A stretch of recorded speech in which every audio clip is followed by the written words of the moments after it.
Hello guys, good morning. So ito, gagawa lang po ako ng tutorial kung paano i-flash yung custom board ni Fusion Lab.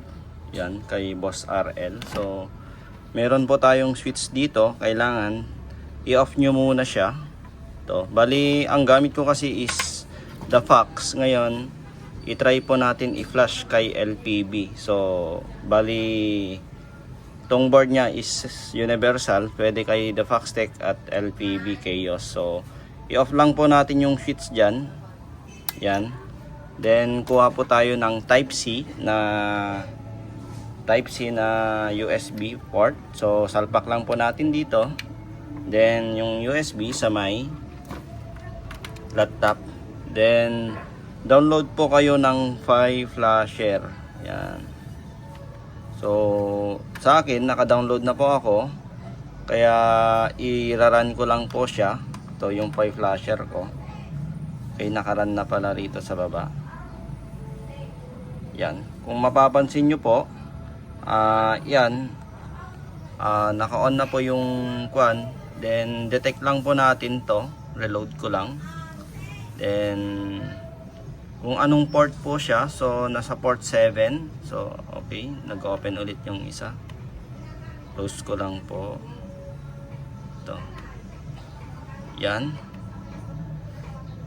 Ito na po yung port, communication port 7 siya.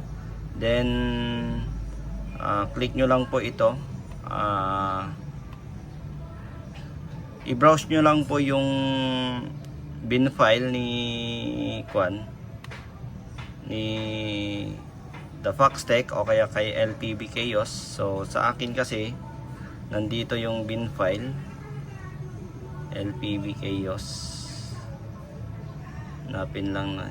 Pasensya na't di naka-ready. So kunwari yung kwanto. Yan. So LPB Chaos yung version 1.0.11. Yan. Click nyo lang po yan. Yung kwan niya is pag click po nyan, pupunta rito yung merge. Yan. So yung baud rate niya is ito sa akin 921,600, or pwede rin po kung ito, pwede nyong gamitin to sa kwan kasi po yan, sa printer, depende sa printer kung ganito yung gamit nyo. Yan, so ayun, i-flash lang po natin to. Click lang po yung flash. Yan, so hintayin lang po natin na matapos yung flashing. And yan, may percent pong nakikita rito. So pag 100% na po yan, tayo lang po natin.